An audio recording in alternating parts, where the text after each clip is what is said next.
So one of my most sort of profound moments when I think about God and nature really came early on when I first became a Christian and first became an Episcopalian, and we had attended a class, and during that class there was a discussion around thin spots where God and Spirit meet the world that we live in now.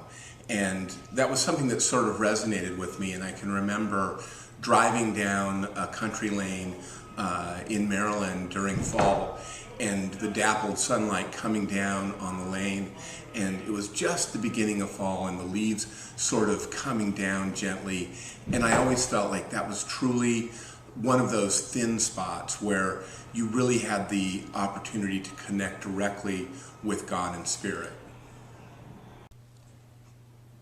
Growing up, I grew up on the water next to the beach, so appreciating the natural beauty that God gave us, the natural water and beaches was a daily activity for me as a child.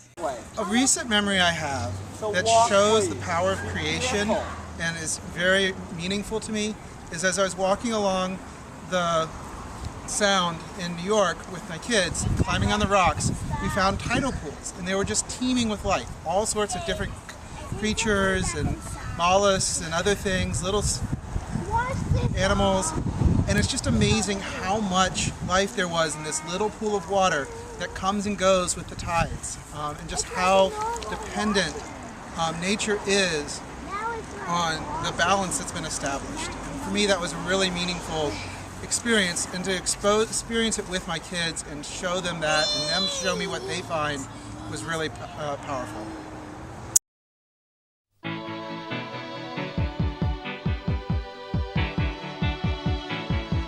I think it's so important that we as good stewards of our planet take responsibility for this incredible gift that we've been given by God.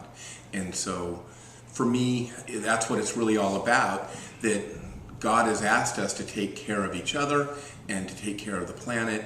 And so to me, it's something that I'm compelled to do every day. Being close to nature has always been important.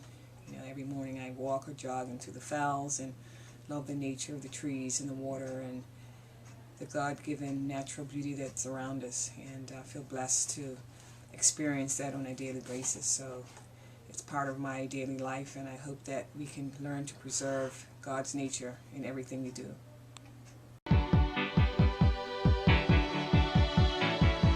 The heart is a blue. So last year, when we were teaching the Faith Explorers, one of the classes that we got to do was really we decided we would bring in seedlings and have everybody plant seeds with recycled products. So they would bring in old egg cartons or old Pepsi bottles or whatever, and then we provided seeds and soil for the kids to work with, and it was just this really incredible moment that I felt like here we were with these kids who really were able to say some just profound things about creation care and the importance of recycling, and really being able to plant something in the earth and watch it grow. And it was really fun to hear the kids later talking about how their plant had grown and how far it had progressed, and the ones that they didn't make it at all, but it was just really a wonderful experience. Creation Care at Grace Church has been going on for a while, and we started the LDI-1 team with the cleaning of the parks, and that was very new to us, and it not only engaged our church community but also engaged our Medford and surrounding communities of taking care of our parks and getting together and cleaning them up and making them safe and clean for all families and children. And now having the solar panels is another continuation of that that we have out in front. That was started this summer, and during the hot summer we're digging up sand and soil to plant our first harvest, and now our children and our community here at Grace Church can benefit and donate those blessings to others in our communities. I know we've been a leader in creation care and saving our environment and doing social justice work around these issues. And I'm very proud of the work of all those who started this, you know, Jonathan Hunt and his wife and the first LDI 1 team. So we all will follow this journey and this path and to continue creation care here at Grace Church. When I got to Grace several years ago, I was really excited to see that we were not using styrofoam cups for coffee hour. That the church had acquired a bunch of ceramic mugs and we're using that for coffee. Even better, I found that the coffee was actually fair trade coffee. And to me, that was really powerful and meaningful in that the church had embraced this small but very powerful gesture of caring for creation. It's a beautiful day. Sky falls. Well, I'm all about the kids, and I really feel that what our job is to do really is to provide that education to the kids so that it becomes something that's de rigueur in their lives. They really understand the importance of it and that it's something that comes to them second nature and not something that they have to think about.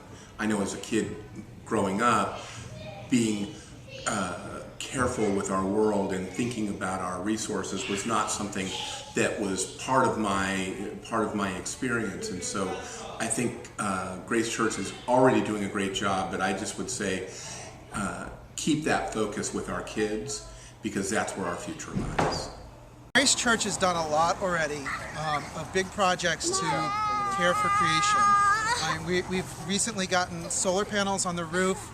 We've upgraded our boiler to a high efficiency unit that's going to save lots of money and carbon emissions.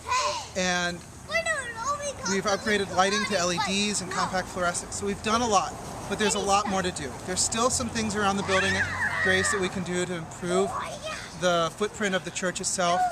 But the real place where Grace can do more is within the community, both within the parish and within the broader Medford and world community, in teaching people how they can save energy and care for creation, and then showing by example and preaching out to the community all the things that people can do and the importance and the reason for making those changes in our lives to take care of this planet that we were given. Grace Church can continue to develop creation care by coming together in committees or through our vestry or through suggestions from our parish and through leadership to come up with new ideas and new ways that we can protect our environment. And no doubt that that's going to happen, and we look for everyone's input and creativity around creation care activities here at Grace Church. And I think if we continue, we don't want to settle on what we've done so far. We need to look ahead and look to the future to continue different ways and methods of taking care of our environment and taking care of our Grace family and our wonderful, beautiful building that we have, whether it's through energy or window treatments or anything of that nature. I think those are the type of things we need to continue to look forward to the future.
I said chicken owl.